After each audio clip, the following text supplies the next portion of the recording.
What's up, everybody? Welcome back to another KBO Collections Hobby Drive. Headed in to work on a Friday morning. It is a overcast one. Little cool, overcast, all of that good stuff to start the Friday. But I do have an iced coffee. Yes, I said that wintertime I don't drink iced coffee, or fall. I do and I don't.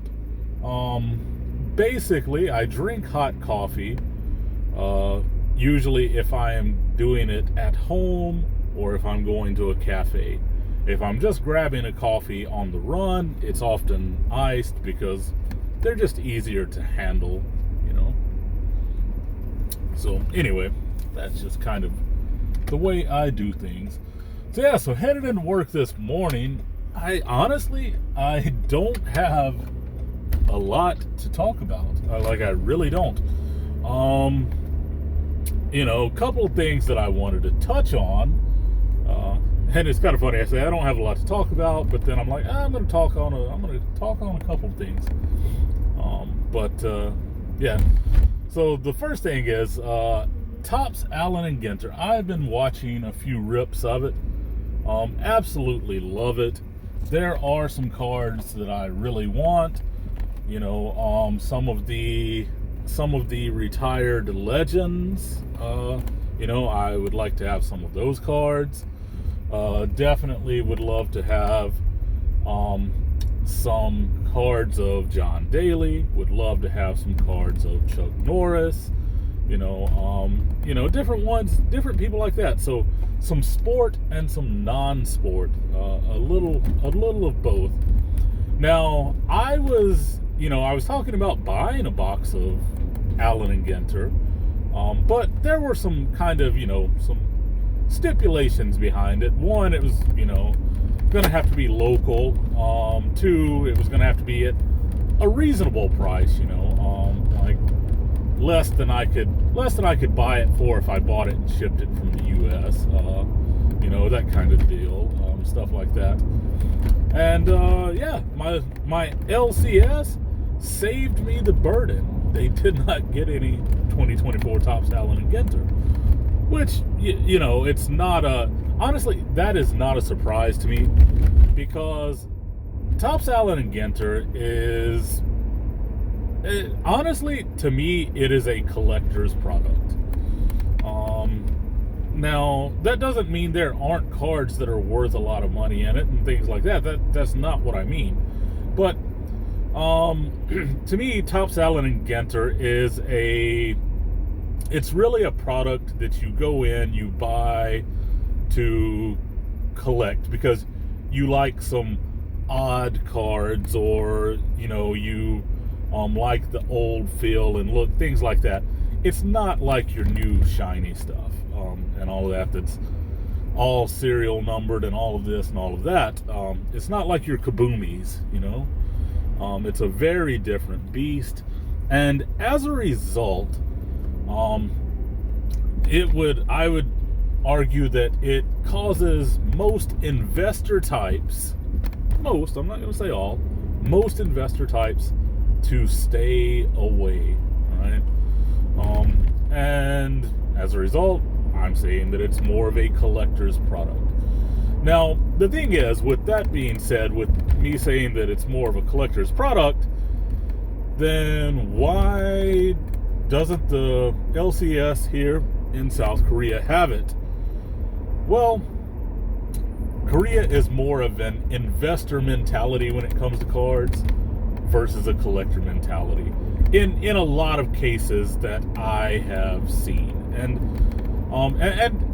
with a lot of people that I've interacted with, like there have been like the occasional sports card show and things like that. I occasionally would go to the hobby shop. The people that I would see in there quite often, unless it was kids, I would see kids occasionally, but quite often the adults were looking for the super rare, highly valuable, and they quite often would, maybe if they bought a box, they would open a box, take out the one card that maybe had potential, and then throw the rest in the trash. Like they weren't interested.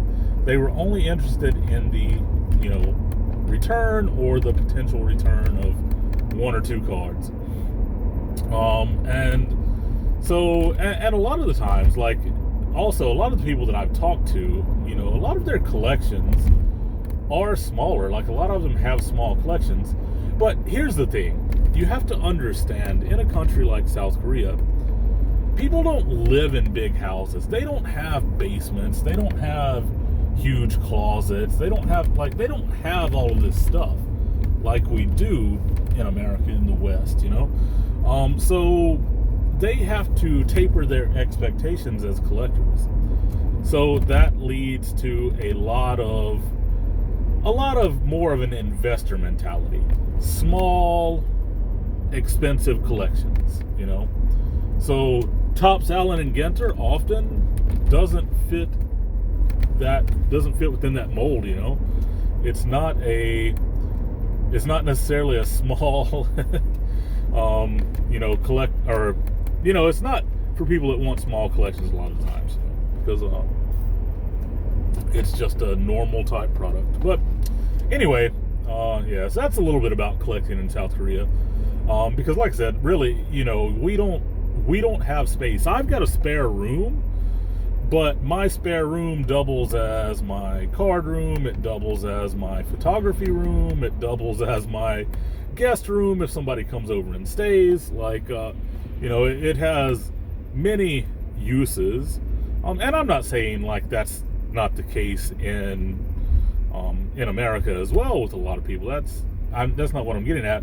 But it's just the space, even in this room, like with, like that stuff, it is extremely packed. Like, there's hardly enough room to like lay a sleeping bag on the floor and go to sleep in the middle of it. And I don't even have a lot of cards. Like, that's the thing. It's like, it's not like I have this massive collection. I don't know. I mean, honestly, my collection all told is probably like less than 10,000 cards, honestly. Like, it's probably less than 10,000 cards. It's probably more like, 7,000 or something. I don't know. So you're not talking about somebody who has like just fucking stacks and stacks and stacks of boxes taking up room. So yeah, like, but and as a result, people tend to keep their collections smaller here. So Topps Allen Ginter usually would be a no-go. Now they do get like flagship and stuff like that. And while flagship is also a collector product, in my opinion, the thing is, like with flagship, you do get like, your rookies and your various releases, and a lot of that is appealing to the investors as well, because they're like, well, you know what, I want to get as many of these rookies of this hot guy as I can, as cheaply as I can, or whatever. But now, am I heartbroken that they didn't get Topps Allen Ginter in? Not really. I wanted to rip a box, but at the same time, my pocketbook is thanking me, because I will just wait. I'll wait until after the new year. Once the new year comes around, once some of the stuff starts to hit COM-C, I will then start to go and buy some of what I'm looking for, or what I wanted originally. So, so that's kind of the way I look at it. So it'll save me some money in the end. Yeah. So that's the first thing that I wanted to talk about. And to not have anything to talk about, I just spent like, 7-8 minutes talking on it. The second thing that I wanted to talk about was something that came up in a recent Junk Wax Hero video. And when I say recent, I mean I watched it this morning when I was, eating breakfast. So he's doing a little giveaway because a guy won a card on his website, on his YouTube channel, and never claimed it. So, and this is like, I don't know, 3-4 weeks ago, and the guy still hasn't claimed it. So basically, he was like, you know what, I'm just gonna give it away again. And so that's what he's done, is he's put it back out there again. And what he asked people to do is, to be eligible, is to comment with who, like, who is their favorite player who never won a championship. Who's their favorite non-World Series winning player. So, I mean, the thing is, like, there are so many great players out there that all-time greats that never won a World Series championship. Baseball is a sport that's a bit different than, some sports, like say basketball, for example. Like, whereas in basketball, you can have one player that can have a bigger impact on the game than, say, in baseball when it comes to championships. Okay, it's just sort of like that's just the way it is. That's the way it is. Like in basketball, you can have one player that has more of a, like, and I'm not saying that's not saying it's not a team sport. I'm just saying that one player can kind of be bigger than the game in a sense in basketball, whereas in baseball, you can be the biggest player in the league and go 20 years and never win a championship. So it's kind of it's one of those things. But yeah, so he was talking about that, and I just thought that was interesting. And of course, I commented with my favorite player to never win a championship is none other than Mr. Ken Griffey Jr. I was a huge Ken Griffey Jr. fan as a kid, and like I even had a generic Seattle Mariners bobblehead because of Ken Griffey Jr. I wasn't a Seattle fan. I was a Ken Griffey Jr. fan. Growing up, I was actually an Atlanta Braves fan. And then I converted to a Cardinals fan in my early teens. 13 years old, I guess I was, when I converted to a Cardinals fan.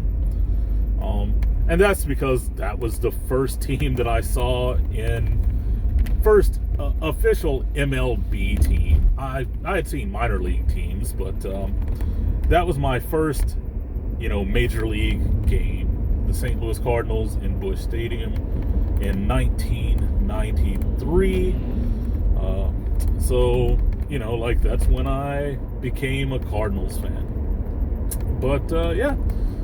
So, but I was also a Braves fan prior to that. But yeah, that's kind of where my fandom was at the time. Loved watching the Braves growing up. Loved Chipper Jones. Tom Glavine, Greg Maddux. Like Mark Lemke. He was one of my favorites. Loved Mark Lemke. Like there's a lot of people that I can go back and I can think about. Like, it's like, oh man, I loved watching those guys. But yeah, so I don't know, got all off track there, reminiscing over the old times of back when I was a kid, collecting cards, which teams I liked. But definitely, I commented on his video. I said that Ken Griffey Jr. was my favorite of the players to never win a championship. And yeah, and there are a lot of other greats out there. And the thing is, like, it doesn't even have to be like an all-time great to be your favorite, right? Like, your favorite can be anyone.